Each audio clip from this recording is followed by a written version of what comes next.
আমার সুপ্রিয় ছাত্রছাত্রীবৃন্দ, সম্মানিত অভিভাবকবৃন্দ এবং আজকে আমার এই লাইভ ক্লাসটি যে যেখান থেকে দেখছেন সবাইকে জানাচ্ছি দিকুলবাগ অনলাইন স্কুল অ্যান্ড কলেজের পক্ষ থেকে অনেক অনেক শুভেচ্ছা ও স্বাগতম। সুপ্রিয় ছাত্রছাত্রীবৃন্দ, এই করোনাকালীন তোমরা সবাই ঘরেই আছো, সুস্থ আছো এবং তোমরা ইতিমধ্যে একটা কাজ নিয়ে ব্যস্ত, যেটি হচ্ছে অ্যাসাইনমেন্ট ভিত্তিক কিছু কাজ নিয়ে তোমরা ঘরে ব্যস্ততার মধ্যে সময় কাটাচ্ছ। ঠিক তেমনি তোমাদের তৃতীয় অ্যাসাইনমেন্ট নিয়ে আমি তোমাদের সাথী আছি। আমি আব্দুল মজিদ, সহকারী শিক্ষক। আজকে আমি তোমাদের গণিতের যে তৃতীয় অ্যাসাইনমেন্ট ভিত্তিক এই সম্পূর্ণ অ্যাসাইনমেন্টের প্রশ্নগুলো আজকে সমাধান করব এবং যা তোমাদের জন্য অনেকটা সুবিধা হবে, সহজ হবে। তো শিক্ষার্থী বন্ধুরা দেখো, প্রথমেই আজকে আমরা যা আলোচনা করবো তার জন্য একটা চিত্র এঁকে নিয়েছি, যেটি দেখতে পাচ্ছ একটি ব্যাংক। কেমন দেখা যাচ্ছে? একটি ব্যাংকের মতো, তাই না? দেখো, এই ব্যাংকে মনে করো আমি 5,000 টাকা জমা রাখলাম। একটু চিন্তা করো, দেখো 5,000 টাকা জমা রাখার পর 3 বছর পর ব্যাংক থেকে আমাকে 5,500 টাকা দিল। এখন বলো তো, যে ব্যাংক থেকে যে আমাকে 5,500 টাকা দিল, বেশি দিচ্ছে না কিছু টাকা? হ্যাঁ, কত টাকা বেশি দিয়েছে? 500 টাকা। তাহলে আমাদের যে এই দেখো, যদি আমরা আগে 5,000 টাকা বিয়োগ দিই তবে আমাদের কত থাকতেছে? 500 টাকা থাকতেছে। এই 500 টাকা আমাদের কি?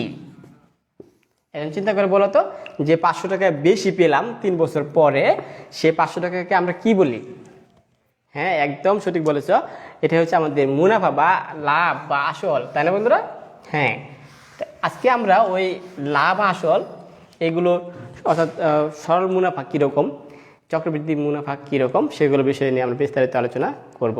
তো শিক্ষার্থী বন্ধুরা, তোমরা দেখতে পাচ্ছ উপরে আমরা পাঠ লিখেছি। আজকে পাঠটা হচ্ছে সরল মুনাফা ও চক্রবৃদ্ধি মুনাফা। এছাড়াও অ্যাসাইনমেন্ট ভিত্তিক তোমরা প্রথম অধ্যায়ের যে জ্যামিতিক প্যাটার্ন এবং স্বাভাবিক সংখ্যার প্যাটার্ন এবং পরিমাপ সম্পর্কেও আমরা কিছু আলোচনা শেষ পর্যন্ত করব। তো ততক্ষণ পর্যন্ত তোমরা সবাই আমার সাথে থাকবে আশা করছি।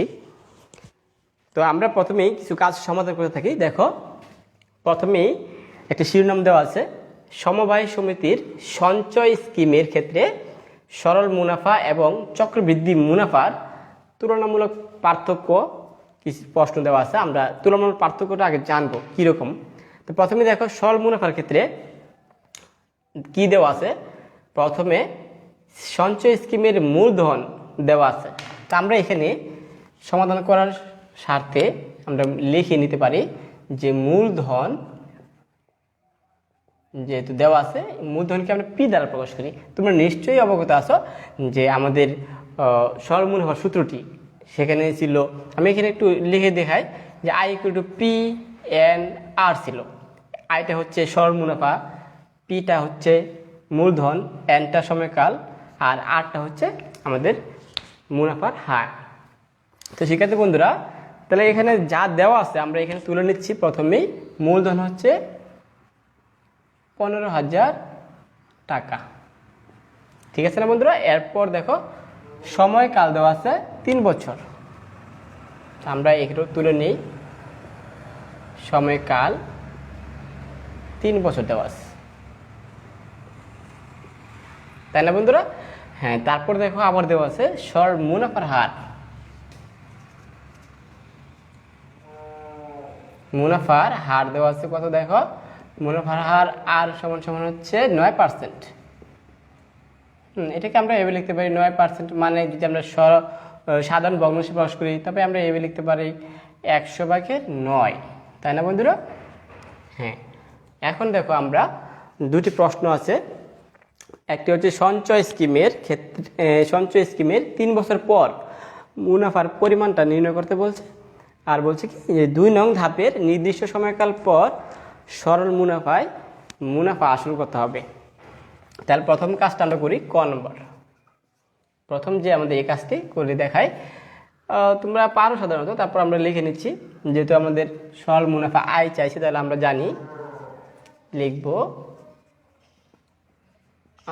জানি আই সমান সমান পি এন আর। আই বের করবো, আমরা মান বসে নিই। এখানে দেখো পি আছে, পি হচ্ছে আমাদের আসল কত টাকা, হ্যাঁ 15,000 টাকা। এরপর আছে এন সময় কত বছর, 3 বছর। তারপরে দেখতে পাচ্ছ আমরা আর আছে, আর হচ্ছে আমাদের মুনাফার হার। এখানে আমরা 9% না লিখে সাধারণ ভগ্নাংশটা লিখে নিচ্ছি।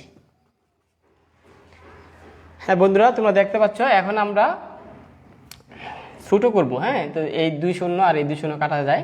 তারপর দেখো এখানে 150 থাকে গুণ 3, এরপর থাকে 9। সবগুলো যদি আমরা গুণ করি একসাথে, তো আমাদের কত টাকা হচ্ছে দেখো, 4050 টাকা, 4050 টাকা। তো শিক্ষার্থী বন্ধুরা, তোমরা দেখো আমাদের যে প্রথম কাজটি ছিল যে 3 বছর পর মুনাফার পরিমাণ বের করতে বলছে, সেটা আমরা কিন্তু করে ফেলছি ততক্ষণ, তাই না বন্ধুরা? হ্যাঁ ঠিক আছে, আমরা এখানে এটা মুছে ফেলি, এরপর আমরা দ্বিতীয় কাজটি করব।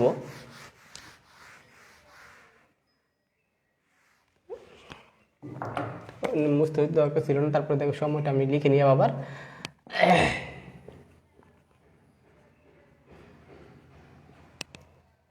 মুনাফার হার,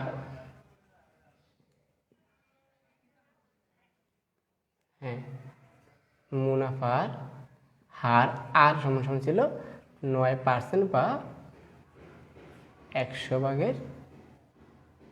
হ্যাঁ, এখন আমরা পরবর্তী কাজটা করি, খ নম্বর। তোমরা দেখতে পাচ্ছ যে 2 নং ধাপের নির্দিষ্ট সময়কাল পর, অর্থাৎ 3 বছর। 2 নং ধাপে আমাদের কত বছর দেওয়া ছিল, 3 বছর দেওয়া ছিল। তাহলে 2 নং ধাপের নির্দিষ্ট সময়কাল পর, অর্থাৎ 3 বছর পর সরল মুনাফায় মুনাফা আসলো কত, তাই না বন্ধুরা? হ্যাঁ, তাহলে আমরা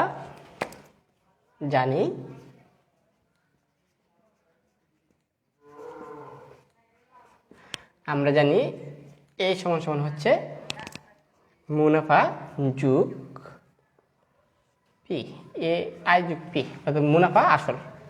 তাহলে দেখো এর পরবর্তীতে আমরা পূর্বের যে ক নম্বরের যে সমাধানটা করেছিলাম, সেখানে কত টাকা পেয়েছিলাম, আই সমান সমান পেয়েছিলাম 4050 টাকা।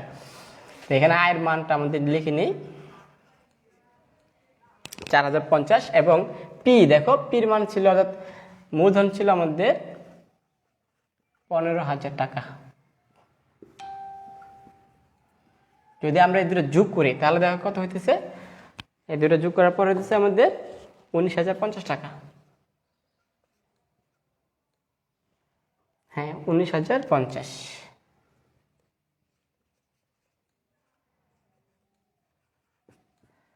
দেখো শিক্ষার্থী বন্ধুরা, আমরা এখানে সরল মুনাফার ক্ষেত্রে যে 2টি প্রশ্ন দেওয়া ছিল, সেই 2টি প্রশ্নেরই আমরা সমাধান করে ফেলেছি, তাই না? একদম সহজ। তো আমরা দেখো পরবর্তীতে যে প্রশ্নটি সেগুলোরও আমরা সমাধান করব। সেটা ছিল আমাদের, এটা সরল মুনাফা চক্রবৃদ্ধি মুনাফার ক্ষেত্রে। হ্যাঁ আচ্ছা, চক্রবৃদ্ধি মুনাফার ক্ষেত্রে লিখে নিই।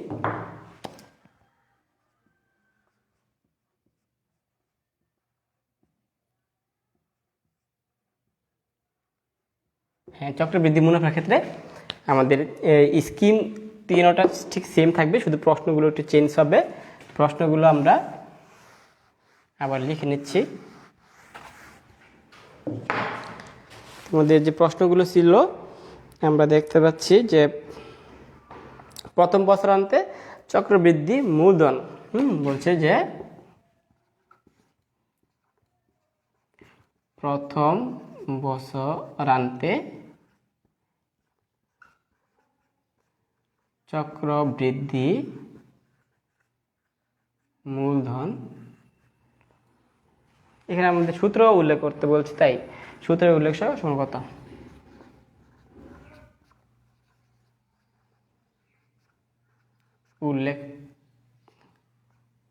সূত্র উল্লেখ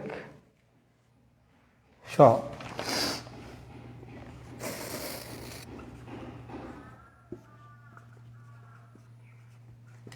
এই যে একটি প্রশ্ন তোমরা দেখতে পাচ্ছ যে প্রথম বছরান্তে চক্রবৃদ্ধি মূলধন সূত্র উল্লেখ সহ কত হবে? ঠিক আছে না বন্ধুরা?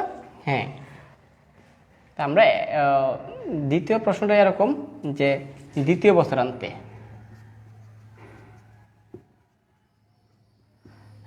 এই চক্রবৃদ্ধি মূলধনটা কত। হ্যাঁ, তো এরপরে তৃতীয় বছরান্তে ঠিক সেম। তো আমাদের শুধু কি বের করতে হবে? দ্বিতীয় বছরান্তে চক্রবৃদ্ধি মূলধন আমি লিখে নিই।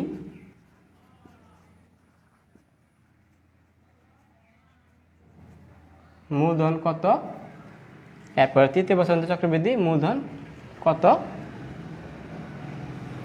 এরপরে আমরা এই তৃতীয় বছরান্তে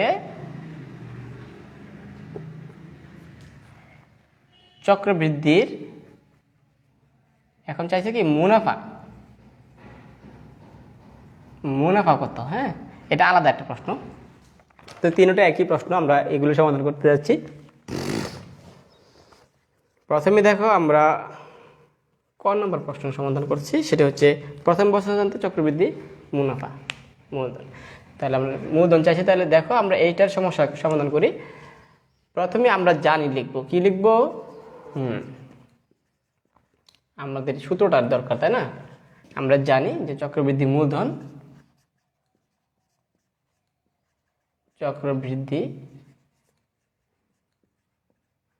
মূলধনের আমরা সি দ্বারা প্রকাশ করি। সি সমান সমান সূত্রটি লিখতেছি,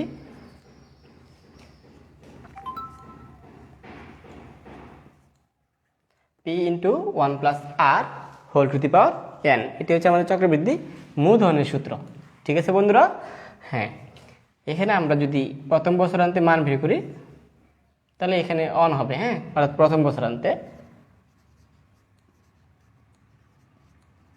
প্রথম বছরে চক্রবৃদ্ধি মূলধন হবে আমাদের সি সমান সমান P 1 plus R whole to the power N না লিখে এখন প্রথম বছরান্তে বিদায় 1 হয়ে গেছে। ঠিক আছে বন্ধুরা? এখন আমরা সমাধানটা করে নিই। এখানে পির মান ছিল আমাদের 15,000 টাকা। দেখো 15,000 টাকা মূলধন, এরপরে 1 যোগ আর হচ্ছে আমাদের 100/9, উপরে হচ্ছে 1। এখন আমরা এই দুটি কি করব? লসাগু করব, অথবা এটাকে আমরা দশমিক ভগ্নাংশে প্রকাশ করে নেব। তাহলে আমরা যদি এভাবে করি 100 তাহলে 109। হ্যাঁ, তাহলে 15,000 গুণ এটা দিয়ে আমরা এটা ভাগ দিলে একটা দশমিক ভগ্নাংশ হবে, সেটা আমরা নিয়ে নিচ্ছি।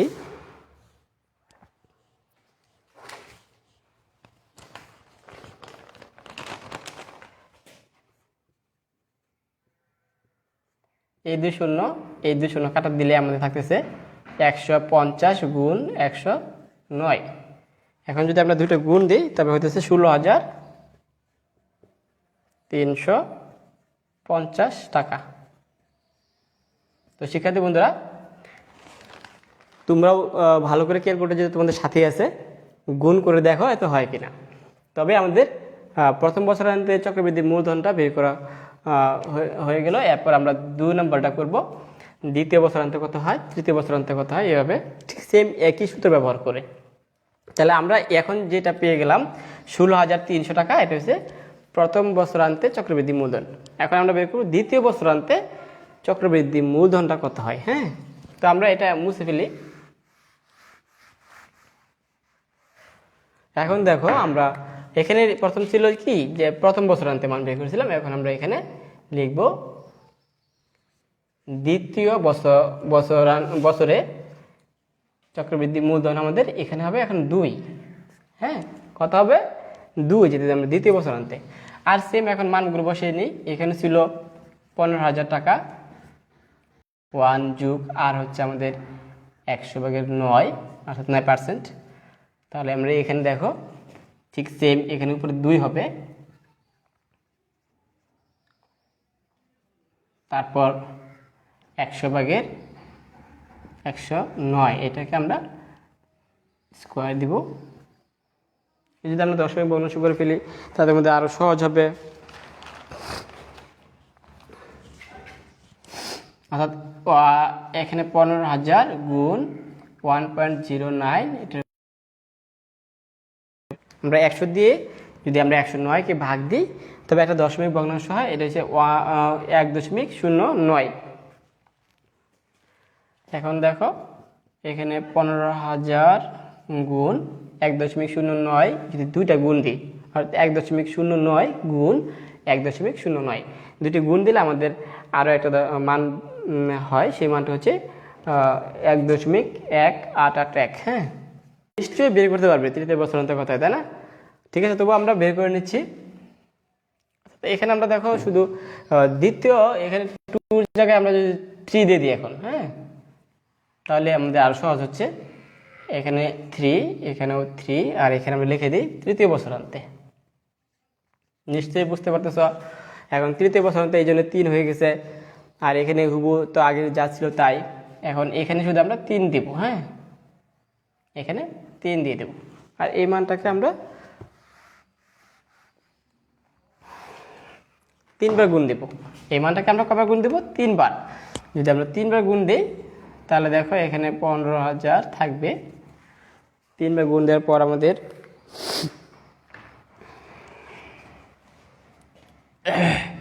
অর্থাৎ 1.09 গুণ 09 গুণ 1.09, সবগুলো যদি আমরা একসাথে গুণ দিই তো আমাদের একটা মান হচ্ছে 19,025.435 টাকা। তাহলে এটা হচ্ছে আমাদের তৃতীয় বছরান্তে চক্রবৃদ্ধি মূলধন। তো সেক্ষেত্রে বন্ধুরা এখন দেখো পরবর্তী যে একটি প্রশ্ন আছে, তৃতীয় বছরান্তে চক্রবৃদ্ধি মুনাফাটা বের করতে হবে। আমরা এতক্ষণ কি বের করছি বলো তো? হ্যাঁ, মূলধন বের করছি। আমরা এতক্ষণ চক্রবৃদ্ধি মূলধন বের করলাম, এখন আমরা চক্রবৃদ্ধি মুনাফা বের করবো। কত বছরের? 3 বছরের, 3 বছরান্তে। হ্যাঁ, ঠিক আছে বন্ধুরা, তো আমরা আবার এখান থেকে একটু মুছে ফেলি। হ্যাঁ, তোমরা এখন দেখতে পাচ্ছ যে চক্রবৃদ্ধি মূলধন ছিল, এটাকে আমরা এখন মুনাফা করে ফেলবো। এখন আমরা লিখব কি? হ্যাঁ, চক্রবৃদ্ধি মুনাফা। হ্যাঁ, চক্রবৃদ্ধি মুনাফার সূত্র আছে, চক্রবৃদ্ধি মুনাফা হচ্ছে সি মাইনাস পি। তো আমরা সির সূত্রটা জানি, তাই না? তো আমরা এখানে এই সি সূত্রটা লিখব, অর্থাৎ P into 1 plus R whole to the power n minus P. এটা হচ্ছে চক্রবৃদ্ধি মুনাফার সূত্র। অর্থাৎ আমাদের যে আগে চক্রবৃদ্ধি মূলধন ছিল সেখান থেকে শুধু মুনাফাটা যদি আমরা বাদ দিই তাহলে কি থাকবে? সরি, মূলধনটা যদি বাদ দিই তবে আমাদের মুনাফা থাকবে। তাহলে দেখো আমরা মানগুলো যদি বসিয়ে নিই, 100/9 মাইনাস 15,000, আর 15,000 টাকা বিয়োগ দিয়ে দিব, আসলটা বাদ দিয়ে দিব, তাহলে আমাদের কি থাকবে? মুনাফা থাকবে। ঠিক আছে বন্ধুরা? হ্যাঁ, তাহলে এখানে আমাদের কথা হচ্ছে, আমরা আগে বের করে ফেলছিলাম যে এটা 100/109, তাই না? হ্যাঁ, আর মাইনাস ওই সেম আমরা আরো ছোটো করে ফেলতে পারি। এটাতে যদি আমরা ভাগ দিই তো আমাদের একটা মান হয়, সেই মানটা দিয়ে আমরা এখানে কাটাকাটি করে ফেলতে পারি ইচ্ছা করলে। আর আমরা তৃতীয় বছরান্তে যে এ পর্যন্ত মানটা পেয়ে গেছিলাম, তাই না? হ্যাঁ, এর আগে কত মান পেয়েছিলাম? যে 19,400। এটা আমরা সরাসরি লিখে ফেলতে পারি। এখানে ছিল 19,425.435। এখান থেকে আমরা কি করব? হ্যাঁ, 15,000 টাকা বিয়োগ দেবো। ঠিক আছে না বন্ধুরা? হ্যাঁ, এটা ছিল যে আমরা তৃতীয় বছরান্তে যে মূলধনটা পেয়েছিলাম সেটা থেকে আমাদের মূলধনটা বিয়োগ দিয়ে দিলাম। তাহলে আমাদের কত থাকতেছে দেখো, বিয়োগ দেওয়ার পরে এটা 15,000 টাকা, এখানে 19,000 টাকা থাকতেছে আমাদের 4,425.435 টাকা। তো সেক্ষেত্রে বন্ধুরা আমরা 4 নম্বরে যেটি প্রশ্ন ছিল মুনাফা নির্ণয় সেটাও বের করে ফেললাম। এটা হচ্ছে আমাদের মুনাফা, চক্রবৃদ্ধি মুনাফা কত টাকা হয়েছে? 4,425.435 টাকা। এখন আমরা পার্থক্য বের করব। 5 নম্বরে এখানে আরও একটি প্রশ্ন ছিল, আমি একটু মুছে ফেলি, মুছে 5 নম্বর প্রশ্নটা লিখি এখন।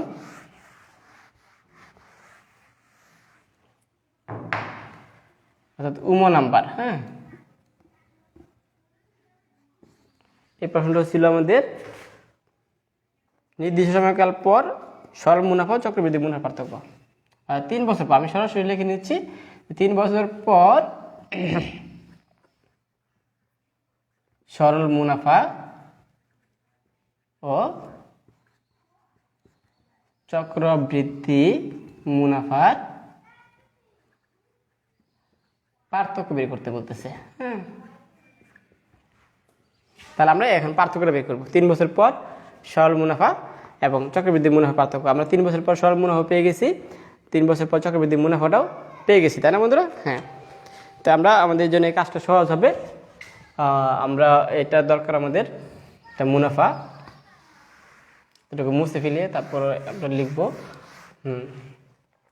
যেহেতু এটা দেওয়া ছিল আমাদের, এখন এটাও আর দরকার পড়তেছে না, আমরা জানি। উমানার প্রশ্ন আমাদের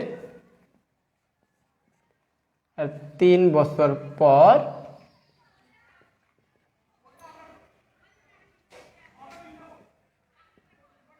সরল মুনাফা, সরল মুনাফা ও চক্রবৃদ্ধি মুনাফা পার্থক্য। চক্রবৃদ্ধি মুনাফার কি বের করবো? পার্থক্য। পার্থক্যটা হচ্ছে, দেখো বন্ধুরা, আমাদের 3 বছর পর যে সরল মুনাফাটা, সরল মুনাফা কত ছিল আমাদের? 4,050 টাকা। একটু মনে করে দেখো, প্রথম কাজটা ছিল 4,050 টাকা। এখান থেকে আমরা চক্রবৃদ্ধি মুনাফাটা হচ্ছে আমাদের এটা আমরা কি করব? বিয়োগ দিব। অর্থাৎ এটা আমরা আগে লিখতে পারি, চক্রবৃদ্ধি মুনাফাটা আগে লিখি, 4,425.435। এখান থেকে এত টাকা বিয়োগ দিব। দেখো, তারপর থাকে কত? 350.35 টাকা। তো শিক্ষার্থী বন্ধুরা, 3 বছর পর সরল মুনাফা চক্রবৃদ্ধি মুনাফার পার্থক্য আমরা পেয়ে গেলাম কত টাকা? 375 টাকা। তাহলে আমাদের কি কোন ইয়াতে লাভ হয়েছে, আমাদের কোন হিসাবটিতে লাভ হয়েছে বা সুবিধাজনক? এখানে মধ্যে আরেকটা প্রশ্ন ছিল, সমবায় সমিতির সঞ্চয় স্কিমের ক্ষেত্রে কোন মুনাফাটা, মানে কোন, এখানে তো মুনাফার 2টি পদ্ধতি, তাই না? একটি হচ্ছে সরল মুনাফার পদ্ধতি, আর একটি চক্রবৃদ্ধি মুনাফার পদ্ধতি। তো চক্রবৃদ্ধি মুনাফাটার ক্ষেত্রে আমাদের লাভ বেশি হতেছে, তাই না? এটাই বুঝতে পারছি। তাহলে আমাদের কোনটা সুবিধা বেশি, চক্রবৃদ্ধি মুনাফার না সরল মুনাফার? এটা তোমরা নিশ্চয়ই বুঝতে পারতেছো যে যেখানে আমাদের লাভটা বেশি দিচ্ছে সেটা হচ্ছে আমাদের সুবিধা, তাই না? তো তোমরা তোমাদের ইচ্ছে মতো এই জিনিসটা করে নেবে। এখন আমরা যে কাজটা করবো, পরবর্তী কাজগুলো, এটা ছিল আমাদের 2 নংয়ের, মুছে ফেলতেছি। এখন আমরা যে সমস্যার সমাধান করবো সেটা হচ্ছে গিয়ে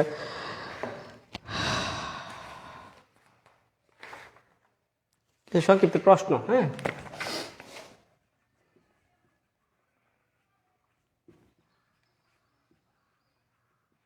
দেখো, কিছু সংক্ষিপ্ত প্রশ্ন দেওয়া আছে। প্রথম প্রশ্নটা হচ্ছে স্বাভাবিক সংখ্যার প্যাটার্নের বীজগণিত রাশি নির্ণয় করা। 6 দেওয়া আছে, 16, 11 পরে 16 পরে 21 ডট ডট রাশি বের করে নির্ণয় করা। রাশি নির্ণয় কি করতে হবে? রাশি নির্ণয় করতে হবে, ঠিক আছে বন্ধুরা? তো আমরা রাশিটি বের করি। রাশি নির্ণয় করা আমরা তোমাদের প্রথমত যেহেতু তোমাদের শিখিয়েছিলাম এবং অনেকগুলো ক্লাসও নিয়েছিলাম, নিশ্চয়ই তোমরা পারো। তারপরেও আমরা যেহেতু ক্লাস নিয়ে এসেছি করে দিই। তো দেখো তালিকাটি, 6, 6, 16, 21, এটা একটা তালিকা। তালিকার মধ্যে 6 এবং 11, 16, দেখো পার্থক্যটা খুঁজে বের করি। তালিকার মধ্যে পার্থক্য, এখানে দেখো 5 পার্থক্য আছে, এখানেও 5, এখানেও 5। প্রতিবার প্রতিবার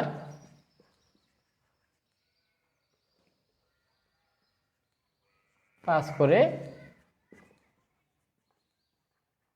বৃদ্ধি পাচ্ছে, তাই না বন্ধুরা?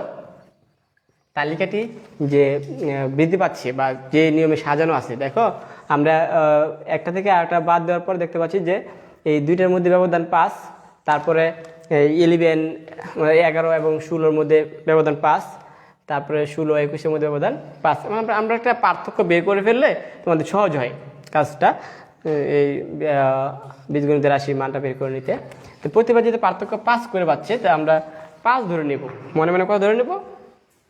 5। সেক্ষেত্রে আমরা লিখতে পারি প্রথম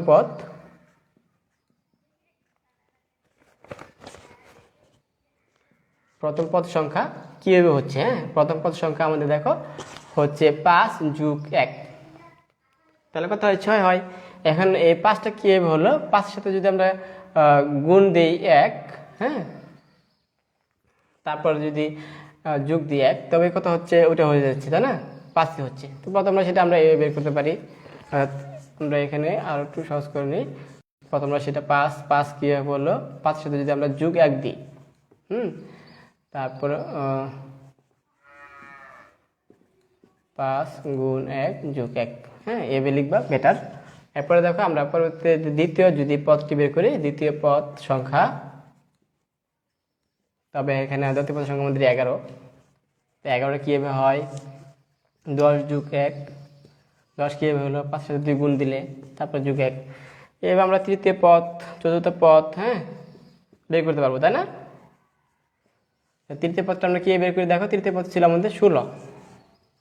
16 কীভাবে হয়? 15 + 1, অর্থাৎ 5-এর সাথে যদি আমরা 3 গুণ দিই, যোগ দিই 1, তাহলে কত? 15 হয়, ঠিক আছে না? একইভাবে এই কতম, এখানে আমরা যদি এই যে সংখ্যাগুলো ধরে নিতেছি, যদি একইভাবে কতম সংখ্যা কত হবে সেটা বের করে নিই। তো একইভাবে কতম সংখ্যাটা হচ্ছে আমাদের এরকম, অর্থাৎ 5-এর সাথে যদি আমরা গুণ দিই 5 ক পরে যোগ 1, অর্থাৎ 5 ক যোগ 1, এটা হচ্ছে আমাদের বীজগণিতের রাশি। অর্থাৎ এইভাবে আমরা বীজগণিতের রাশির মান বের করতে পারি। তারপর আমরা যে সমস্যার সমাধান করতে যাচ্ছি সেটি হচ্ছে 1 মিটার সমান নাকি, সরি, এখানে একটা বীজগণিতীয় রাশি দেওয়া আছে, আমরা এখানে সরাসরি লিখে ফেলি 2 নম্বর প্রশ্নটা।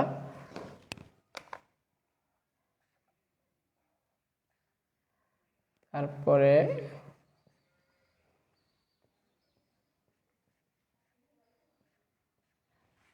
বলছে এখন পরবর্তী চিত্রে কাটার সংখ্যা কত? চিত্রের পরবর্তী কাটির সংখ্যা চাইছে। হ্যাঁ, কাটির সংখ্যা। শিক্ষার্থী বন্ধুরা, তোমরা এরকম নিশ্চয়ই জ্যামিতিক চিত্রের সাহায্যে তালিকা নির্ণয় করতে শিখেছ। দেখো আমরা প্রথমেই দেখি যে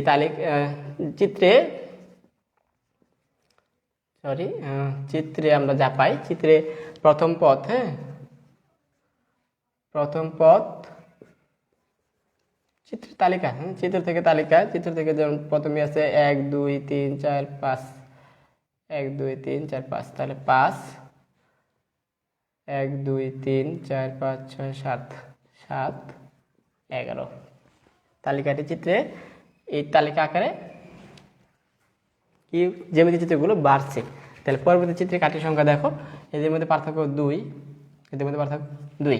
তাহলে আমরা পরবর্তী যেহেতু লিখতে পারি, যেহেতু পার্থক্য 2 করে বাড়ছে, বৃদ্ধি পাচ্ছে, হ্যাঁ, সেহেতু চতুর্থ পদ, হ্যাঁ, চতুর্থ পদ হবে কত? দেখো 11 + 2 কত হইল? 13। চিত্রটি, এখন আমরা চিত্রটি লিখি। হ্যাঁ, চিত্রটি হবে এরকম, এই দেখো এটা তো আছে, এখানে 5টা,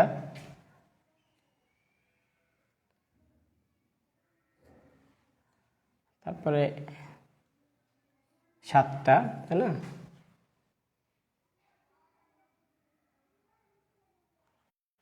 1 2 3 4 5 6 7 8 9, এখানে সরি 9 ছিল এটা। হ্যাঁ হ্যাঁ 9।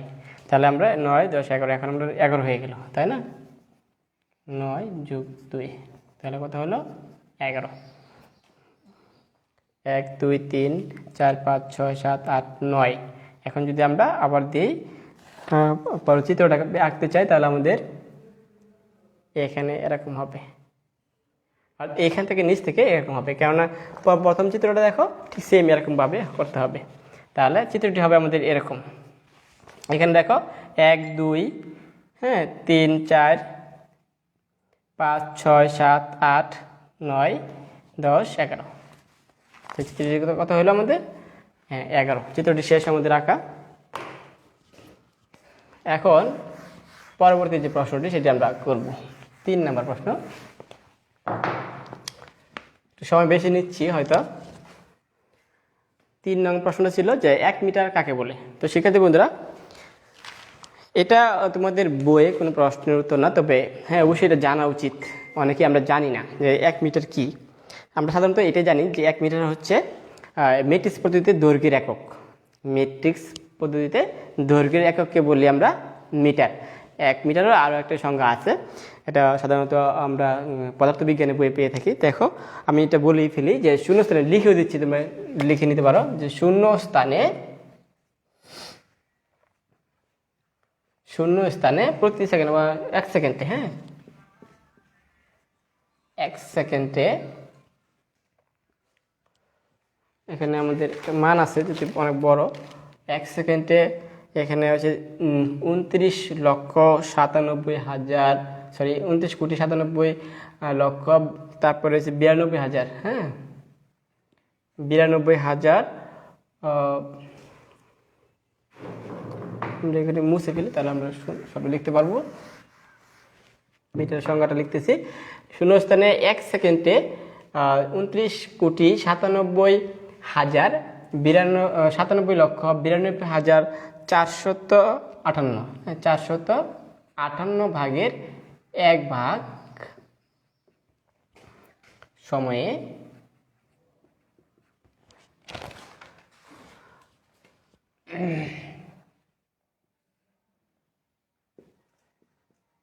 আলো যে দূরত্ব, হ্যাঁ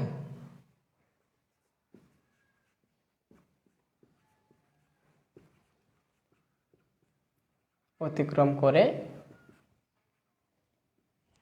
শূন্যস্থানে 1 সেকেন্ডে এত ভাগ সময়ে আলো যে দ্রুত অতিক্রম করে তাকে 1 মিটার বলে। আমরা এটা জেনে গেলাম। 4 নম্বর প্রশ্নটা ছিল আমাদের যে অধিক পরিমাণ বস্তুর ওজন মাপার জন্যে বা পরিমাপের জন্য ব্যবহৃত মেট্রিক্স 2টি পদ্ধতির নাম বলছিল। তো একটি হচ্ছে আমাদের কুইন্টাল, আমরা তো জানি তাই না, একটা হচ্ছে কুইন্টাল পদ্ধতি, আরটি ছিল মেট্রিক টন। আমাদের ছিল এরকম 2টি পদ্ধতি খুব বেশি ব্যবহার করা হয়, তাই না বন্ধুরা? একটা হচ্ছে কুইন্টাল পদ্ধতি আর একটা মেট্রিক্স পদ্ধতি।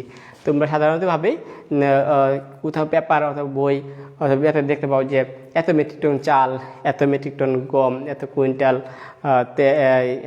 গমের বস্তা, ঠিক আছে, এগুলো জানতে পারো। এখন দেখো এরপরে আরও একটি প্রশ্ন আছে যে 10 একর সমান কত বর্গ মিটার। তো আমরা এটা করে নিই।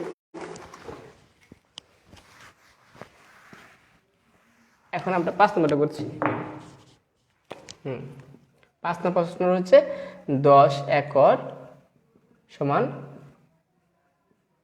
কত বর্গ সেমি, নাকি সরি বর্গ মিটার, হ্যাঁ কত বর্গ মিটার। তাহলে আমরা এখন এটা করব। আমরা জানি যে কি জানি 1 একর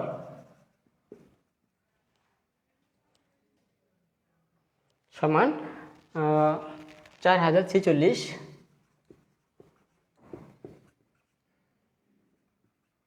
বর্গ মিটার।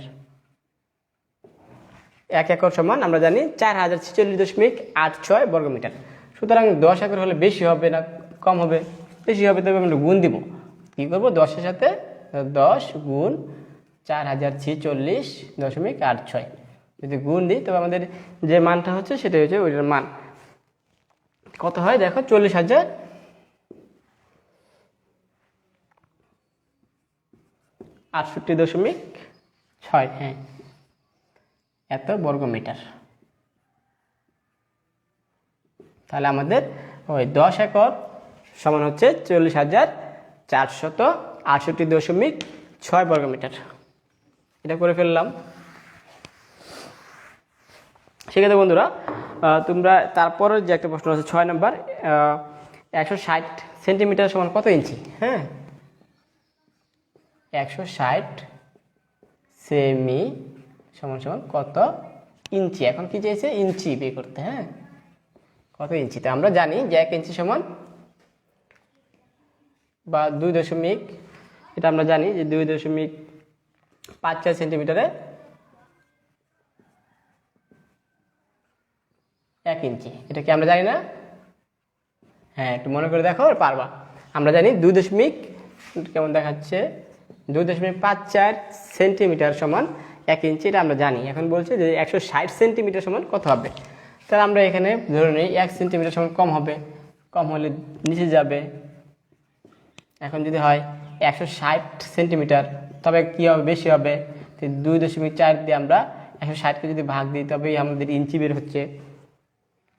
তাহলে 62.9 ইঞ্চি। তা আমরা এটা করে ফেললাম। তাই না বন্ধুরা? একদম ইজি। হ্যাঁ, তারপর আমরা করব যেটা 7 নম্বর প্রশ্ন। হ্যাঁ, সমাধান। 7 নম্বর প্রশ্নটা আমরা সরাসরি বোর্ডে লিখে নিচ্ছি। একটি ঘরের আয়তন দেওয়া আছে।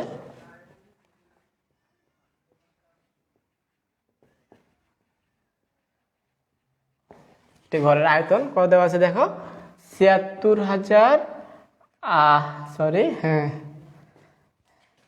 7,68,000, হ্যাঁ 7,68,000 ঘন সেমি, এবং বায়ু পানির তুলনায় 0.0012 গুণ ভারী হলে গড়টিতে বায়ুর পরিমাণ কত?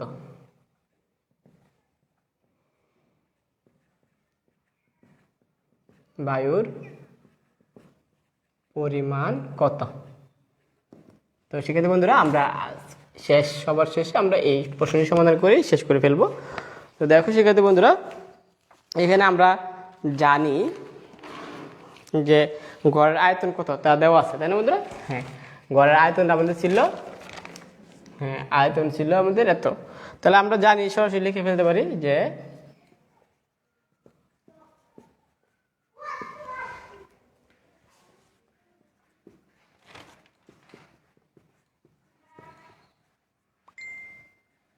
এক ঘন সেন্টিমিটার পানির ভর 1 গ্রাম। সুতরাং আমরা এটাও লিখতে পারি, যেহেতু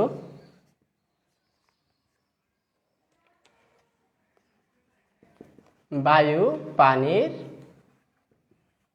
তুলনায়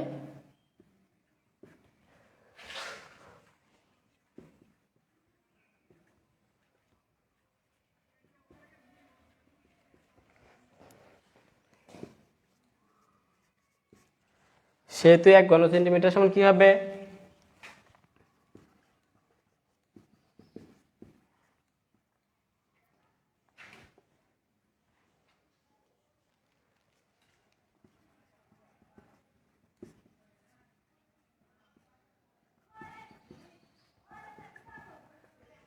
9 গ্রাম, তাই না বন্ধুরা?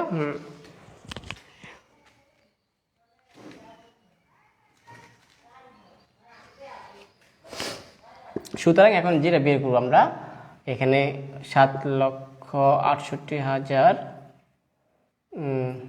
বায়ুর ঘন সেন্টিমিটার বায়ুর ভর, এটা বের করবো। হ্যাঁ, তাহলে এটা বায়ুর ভরটা আমরা কীভাবে বের করবো, এটাতে আমরা গুণ দিয়ে দিব। হ্যাঁ, তাহলে 7,68,000 গুণ 0.000129। যদি আমরা দুইটা গুণ দিই তাহলে আমরা কত আসতেছে দেখো, গুণ দেওয়ার পরে আমাদের আসতেছে 9,9,0.72 গ্রাম। এখন আমরা যে মানটা বের হয়েছে ওটাকে যদি আমরা 1000 দিয়ে ভাগ দিই, এই গ্রামটাকে যদি আমরা কিলোগ্রাম বানাইতে যাই, তবে আমরা 1000, আমরা জানি 1000 গ্রামে হয় 1 কিলোগ্রাম। কত জানি বন্ধুরা? হ্যাঁ, 1 কেজি, অর্থাৎ 1 কিলোগ্রাম সমান 1000 গ্রাম। আমরা যদি 1000 দিয়ে ভাগ দিই তবে এটাকে কিলোগ্রামে প্রকাশ করা যায়। তবে আমরা 1000 দিয়ে যদি আমরা ভাগ দিই 990.72, তাহলে আমরা এটা কিলোগ্রাম হয়ে যাবে। কি হবে? কিলোগ্রাম। তো কিলোগ্রাম ভাগ দেওয়ার পর আমাদের যে মানটা আসতেছে সেটা হচ্ছে 0.99, হ্যাঁ 0.99072 কিলোগ্রাম। তো শিক্ষার্থী বন্ধুরা, আমরা আজকে তোমাদের 3 নম্বর অ্যাসাইনমেন্টের গণিত বিষয়ের সকল প্রশ্ন, সকল নির্ধারিত কাজের বা অ্যাসাইনমেন্টের কাজগুলো আমরা শেষ করে ফেলেছি। তোমরা নিশ্চয়ই বুঝতে পেরেছ। তো আগামী যে প্রশ্নগুলো, আরও যে অ্যাসাইনমেন্টের কাজগুলো আছে সেগুলো আমরা ক্লাস ভিত্তিক করব, তোমাদের লাইভে নিয়ে আসবো। তোমরা ততদিন সুস্থ থাকো, ভালো থাকো এবং নিয়মিত অবশ্যই আমাদের এই ক্লাসগুলো দেখবে, তোমাদের বন্ধুদের শেয়ার করে জানাবে। আশা করি তোমরা অনেক উপকৃত হবে। কোনো প্রশ্ন থাকলে আমাদের অবশ্যই কমেন্ট বক্সে জানাতে পারো। সবাইকে ধন্যবাদ, সুস্থ থাকো, আল্লাহ হাফিজ।